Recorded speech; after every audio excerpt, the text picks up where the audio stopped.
solo alingi ndekoboma opanza pe koyiba pontango na ye tikali moke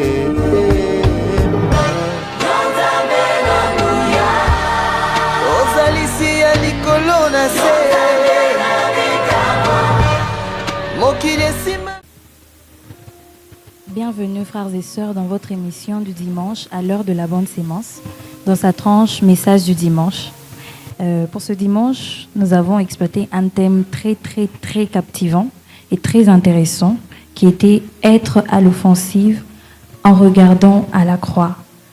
Alors, ce thème nous a été donné, nous a été enseigné par le pasteur, le docteur Nawej Pascal. Et aujourd'hui, je suis encore avec la sœur Angèle. Bonjour sœur Angèle. Bonjour sœur Grâce. Alors la sœur Angèle va nous partager ce qu'a été cet enseignement. Sans plus tarder, je lui laisse la parole. Merci sœur Grâce de la parole m'accorder. Bien-aimée dans le Seigneur, bonjour encore une fois de plus. Alors tel que la sœur Grâce l'a dit, aujourd'hui, en ce dimanche 22 février 2026, nous avions été entretenus par le pasteur Pascal, docteur Nawej, qui nous a donné le thème, celui d'être à l'offensive en regardant à la croix. Alors, bien-aimés dans le Seigneur, pour mieux comprendre ce thème, je voudrais qu'on lise dans Colossiens 2, versets 1 à 3. Déjà, on va lire deux extraits. D'abord, dans Colossiens 2, versets 1 à 3, et aussi Colossiens 3, plutôt 2 toujours, versets 13 à 15. Je vais lire la parole de Dieu. Voilà. Je veux en effet que vous sachiez combien est grand le combat que je soutiens pour vous et pour ceux qui sont à Laodicée et pour tous ceux qui n'ont pas vu mon visage en la chair, afin qu'ils aient le cœur rempli de consolation, qu'ils soient unis dans l'amour et enrichis d'une pleine intelligence pour connaître le mystère de Dieu, savoir Christ. 3. Le mystère dans lequel sont cachés tous les trésors de la sagesse et de la science. Colossiens 2, 13 à 15. Vous qui étiez morts par vos offenses et par l'incirconcision de votre chair, il vous a rendu à la vie avec lui en nous faisant grâce pour toutes nos offenses. Il a effacé l'acte dont les ordonnances nous condamnaient et qui subsistait contre nous. Il l'a détruit en le clouant à la croix. Il a dépouillé les dominations et les autorités. Il les a livrées publiquement en spectacle en triomphant d'elles par la croix. Amen. Alors, vous vous posez certainement la question de savoir c'est quoi être à l'offensif en regardant justement à la croix. Être à l'offensif, c'est penser à la croix. Donc, en tant qu'enfant de Dieu, nous devons penser à la croix et en faire notre discipline spirituelle. Et dans le message du pasteur, une question nous a été posée, celle de savoir comment le chrétien doit-il se positionner par rapport au mal. Devons-nous accepter le mal? Devons-nous simplement résister au mal? Ou devons-nous être à l'offensive? Alors là, il y a quelques leçons à retenir dont je vais lire 4 leçons, à savoir à la croix, le mal a été. Notre combat à nous commence à partir d'une victoire déjà acquise. Nous ne combattons pas pour remporter une victoire, mais nous combattons à partir de la victoire. Et là, vous avez l'extrait dans Colossiens 2 que nous venons de lire ici, 13 à 15. Deuxièmement, nous avons été arrachés dans les systèmes du mal. Donc, nous, en tant qu'enfants de Dieu, nous n'appartenons pas à ce système, au système dans lequel nous sommes. Nous sommes mis à part, nous sommes un peuple mis à part. Car dans Galates 1, verset 4, La sœur Grâce peut nous aider à lire.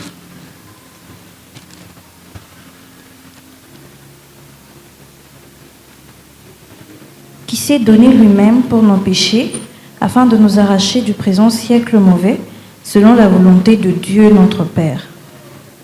Amen.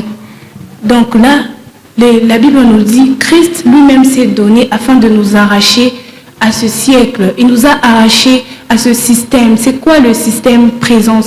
Au fait, c'est une culture, ça peut être une culture, c'est un système, c'est une habitude dans laquelle nous pouvons nous retrouver. Alors nous, en tant qu'enfants de Dieu, nous devons savoir que Christ nous a sortis de ce système, de cette culture, de cette habitude dans lesquelles nous pouvons nous retrouver.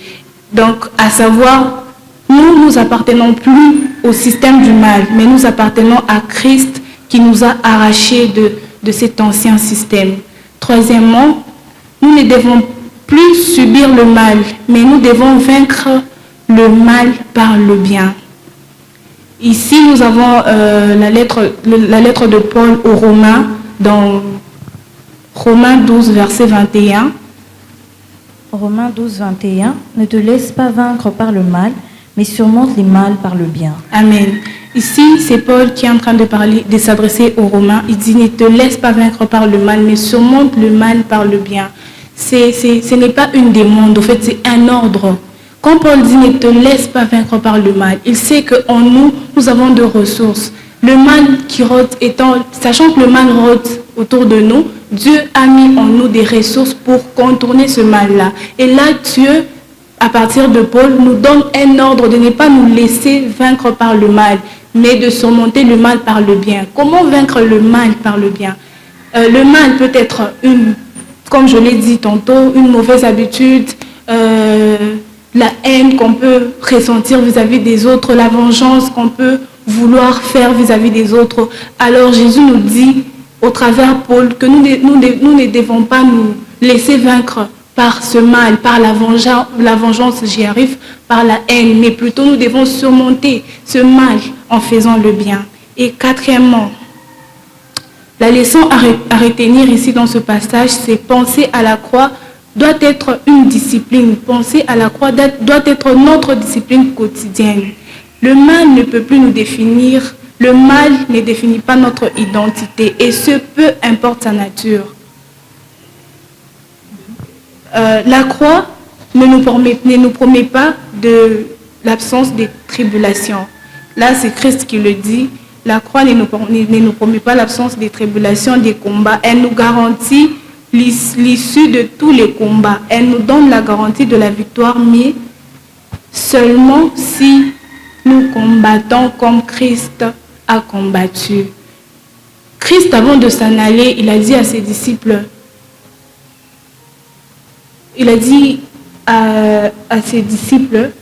qu'il ne nous laisse pas seuls. Au fait, il s'adressait à ses disciples justement, mais cette parole est adressée aussi à nous.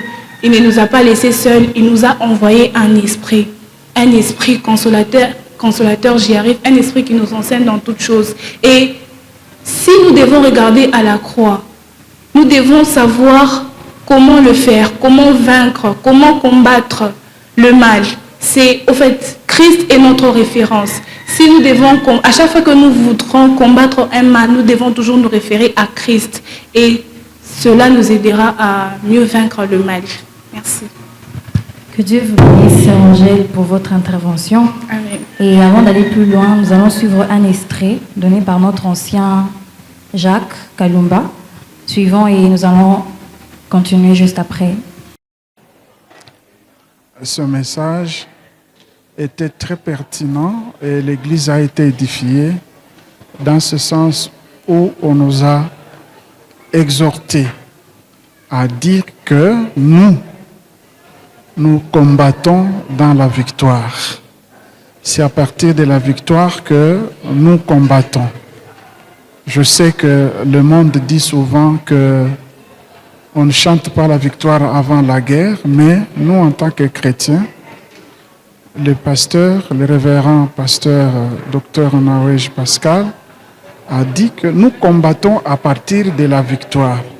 Cette victoire qui s'est matérialisée à la croix de Golgotha, où il a essayé de vaincre de manière spectaculaire le mal, le péché à la croix. Et il nous a aussi exhorté à ne pas nous laisser vaincre par le mal, mais de temps en temps à vaincre le mal par le bien. Et donc, il a dit que en tant que chrétiens, nous ne serons pas épargnés du combat, nous ne serons pas épargnés des épreuves, mais nous devons résister au mal en toutes circonstances, à travers l'offensive de prière, à travers l'offensive de garder la discipline à l'égard du mal. Et aussi, il nous a dit que le Seigneur Jésus, à travers sa victoire à la croix de Golgotha, ça était une victoire qui est définitive et à partir de laquelle nous, les chrétiens, nous nous positionnons. Et de temps en temps, cette offensive doit se matérialiser par des prières ferventes à chaque instant dans notre vie en tant que chrétiens. Voilà de manière brève le message dont nous avons été bénéficiaires. Voilà, vous venez de suivre l'extrait donné par l'ancien Jacques. Alors, être à l'offensive en regardant à la croix. Que Dieu bénisse le pasteur Nawesh pour cet enseignement. Que Dieu vous bénisse aussi, Sœur Angèle. Amen. Parce qu'en suivant cet enseignement, et même en lisant même l'épître aux Colossiens même, on nous dit, il a dépouillé les condamnations, les dominations, les autorités, ainsi de suite. Nous sommes des enfants de Dieu et on nous recommande de vivre comme étant des véritables enfants de Dieu. C'est-à-dire que, arrêtons de nous inquiéter pour des choses futiles, pour des choses qui n'ont pas d'importance, mais accordons de l'importance déjà à notre Dieu qui a déjà triomphé sur le mal. Amen. Il a été à la croix, il a tout accompli afin que nous puissions vivre heureux. C'est vrai que nous sommes dans ce siècle présent, mais nous ne devons pas nous conformer à ce siècle. C'est ce que la sœur Angèle a dit. Nous ne devons pas vivre dans un système terrestre, puisque nous sommes des enfants de Dieu. Et notre Dieu a déjà la victoire, a déjà eu la victoire sur le combat qu'il a mené sur la croix. Alors nous aussi, en tant qu'enfants de Dieu, nous ne devons pas avoir peur de certaines situations, parce que nous ne combattons pas dans la défaite, mais nous combattons déjà dans la victoire. Alors moi, aujourd'hui, ces messages me parlent beaucoup. Aujourd'hui, je me dis que je veux sortir d'ici la tête haute, disant que je suis enfant de Dieu et que rien ne peut me faire peur. Je ne craindrai rien parce que Dieu est avec moi. Amen. Dieu a déjà tout accompli et il m'a déjà accordé la victoire. Amen. Alors toi qui es encore de l'autre côté, si tu n'as pas encore réalisé que Dieu est victorieux, que Dieu peut changer ta vie, l'occasion t'est donnée encore aujourd'hui. Arrête de craindre, arrête de paniquer, mais donne ta vie à Jésus et tu vivras dans la victoire absolue. Que Dieu vous bénisse et on se revoit le dimanche prochain pour une nouvelle édition. À bientôt. À bientôt.